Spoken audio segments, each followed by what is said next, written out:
Bienvenue et heureux de nous retrouver. Nous allons continuer nos investigations autour d'Apocalypse chapitre 16, verset 15. « Voici, je viens comme un voleur ».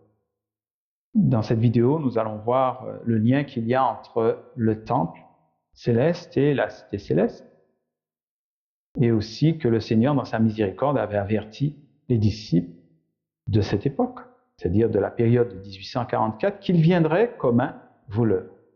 Mais comme d'habitude, je vous invite, nous allons prier. Éternel, nous venons à tes pieds en ces instants pour te demander la sagesse nécessaire afin que nous puissions continuer nos investigations sur ta parole. Te demandons de nous assister par ton esprit et de nous conduire dans toute la vérité comme tu nous l'as promis. Nous te remercions de cette liberté, de cette grande bénédiction. En Jésus-Christ, nous te prions. Amen.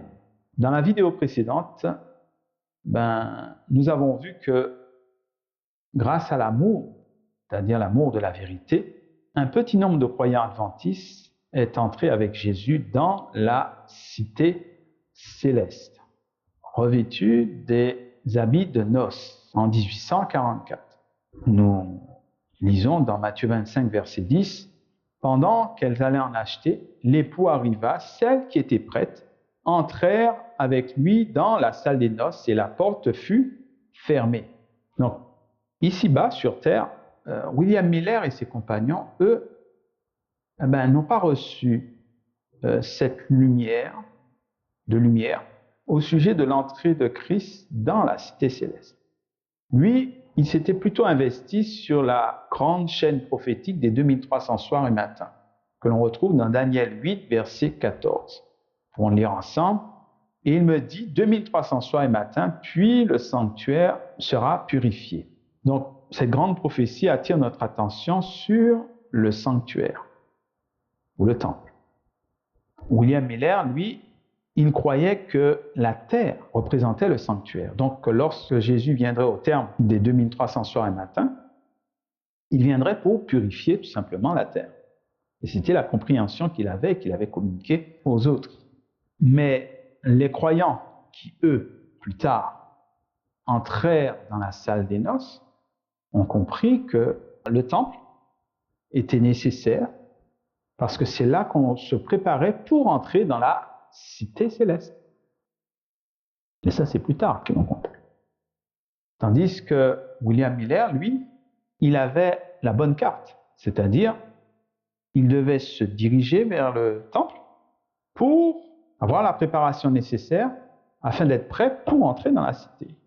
C'est ce que le Seigneur avait indiqué en fait compte comme cheminement, mais qu'il fallait comprendre et qu'il fallait être posé avec prière, avec jeûne aussi, pour comprendre ce que le Seigneur a indiqué dans sa parole prophétique. Alors, ceux qui, avec le recul, sont entrés dans la cité céleste, ils ont vu écrit dans les promesses du Seigneur, et particulièrement une promesse bien connue, que nous trouvons dans Jean 14, versets 1 à 3, il est écrit que votre cœur ne se trouble point. Croyez en Dieu et croyez en moi. Il y a plusieurs demeures dans la maison de mon Père. Si cela n'était pas, je vous l'aurais dit, je vais vous préparer une place. Et lorsque je m'en serai allé et que je vous aurai préparé une place, je reviendrai et je vous prendrai avec moi afin que là où je suis, vous y soyez aussi. Le Seigneur déclare au début de cette promesse qu'il y a plusieurs demeures dans la maison de son Père. Et c'est ce que les croyants ont compris. C'est-à-dire, il y avait le temple, mais il y a aussi la cité céleste, la Jérusalem céleste. Et que le Seigneur est parti pour préparer une place à ses disciples. La préparation devait se dérouler où? Dans le temple. Et maintenant, c'est dans le temple qu'on devait recevoir et que l'on reçoit l'habit des noces, afin d'entrer dans la salle des noces avec le vêtement réclamé. Et ça, c'est la lumière qui a brillé sur leur sentier. Donc, ils ont compris qu'il était nécessaire de se préparer dans le temple pour entrer dans la cité céleste. Nous avons une illustration bien appropriée que l'on retrouve dans Zacharie 3, versets 1 à 7. Dans le livre de Zacharie, nous avons Josué, qui est souverain sacrificateur, qui est le représentant du peuple de Dieu, mais qui est couvert de vêtements sales. Et là, cette illustration nous explique très bien que la préparation se déroule dans le temple, et ensuite Josué fut invité à entrer dans la sainte cité, à condition, bien sûr, qu'il marche dans la lumière qui lui a été communiquée. Alors nous lisons dans Zacharie 3, versets 1 à 7, « Il me fit voir Josué, le souverain sacrificateur, debout devant l'ange de l'Éternel, et Satan qui se tenait à sa droite pour l'accuser. L'Éternel dit à Satan, « Que l'Éternel te réprime, Satan, que l'Éternel te réprime, lui qui a choisi Jérusalem. N'est-ce pas là un tison arraché du feu? Or, Josué était couvert de vêtements sales, et il se tenait debout devant l'ange. L'ange prenant la parole dit à ceux qui étaient devant lui, « ôtez-lui les vêtements sales. » Puis il dit à Josué, « Voici, je t'enlève ton iniquité et je te revêts d'habits de fête. Je te dis qu'on mette sur sa tête un turban pur. » Et ils mirent un turban pur sur sa tête et lui mirent des vêtements. L'ange de l'Éternel était là. L'ange de l'Éternel fit à Josué cette déclaration. « Ainsi parle l'Éternel des armées. Si tu marches dans mes voies, si tu observes mes ordres, tu jugeras ma maison et tu garderas mes parvis. Et je te donnerai libre accès parmi ceux qui sont ici. » Dans quelles conditions se trouvait Josué? Nous l'avons dit antérieurement, couvert de vêtements sales. Le Seigneur, qui est symbolisé par l'ange de l'Éternel, déclare, n'est-ce pas là un tison arraché du feu? Malgré les accusations de Satan, il dit qu'il s'est repenti. Et que dans ce cas, étant gravé sur les paumes des mains de Jésus, Jésus déclare, ôtez-lui les vêtements sales. Il s'adresse à Josué en lui disant, vois, je t'enlève ton iniquité, je te revêts d'habits de fête. Ces habits de fête, c'est quoi? C'est l'habit des noces. Ces habits de noces qui nous permettent d'entrer dans la cité céleste. Sans elles, nous ne pourrons pas subsister longtemps dans cette cité. Donc, on voit ici l'intervention de l'ange, c'est-à-dire de Christ, en tant qu'intercesseur de son peuple.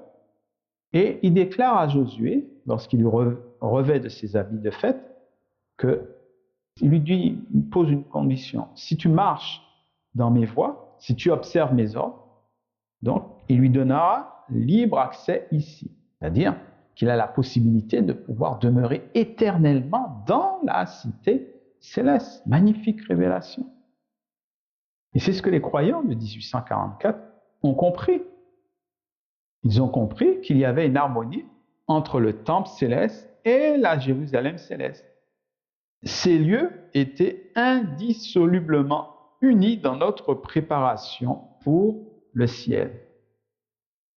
Donc, tous ceux qui par la foi entreront dans la cité céleste, mais par contre n'auront pas revêtu l'habit de noces, seront, d'après ce qui est écrit dans Matthieu 22, versets 11 à 14, jetés dehors. Parce qu'une investigation sera faite pour voir qui a revêtu l'habit de noces. Et si je me présente avec un autre vêtement, ou mon propre vêtement, que celui que le Seigneur a prévu pour moi, alors je ne pourrai pas rester dans cette cité. Donc il est important de bien comprendre ce qui s'est passé et quel a été le point central du désappointement, comme nous l'avons vu dans la vidéo précédente. L'importance de posséder l'habit de fête, le vêtement des noces, l'amour de la vérité, pour résider dans la cité céleste. Cette expérience a été relatée aussi sous la période de Philadelphie. Des récompenses sont attribuées aux vainqueurs, à ceux qui ont remporté victoire. Et il est écrit dans Apocalypse 3, verset 12, « Celui qui vaincra, je ferai de lui une colonne dans le temple de mon Dieu, et il n'en sortira plus. J'écrirai sur lui le nom de mon Dieu, le nom de la ville de mon Dieu, de la nouvelle Jérusalem qui descend du ciel d'auprès de mon Dieu, et mon nom nouveau. » Merveilleuse encore révélation. Donc, le Seigneur, qu'est-ce qu'il nous dit? Il nous dit que ceux qui ont eu une expérience en relation avec le temple céleste et la cité céleste auront une récompense en relation avec cette expérience qu'ils ont eue. Simplement, ce que le Seigneur dit. Entre autres, ceux de cette période-là, ils ont reçu des lumières là-dessus, à ce sujet. Et le Seigneur leur accordera une belle récompense à la fin, pour ceux, bien sûr, qui vaincront.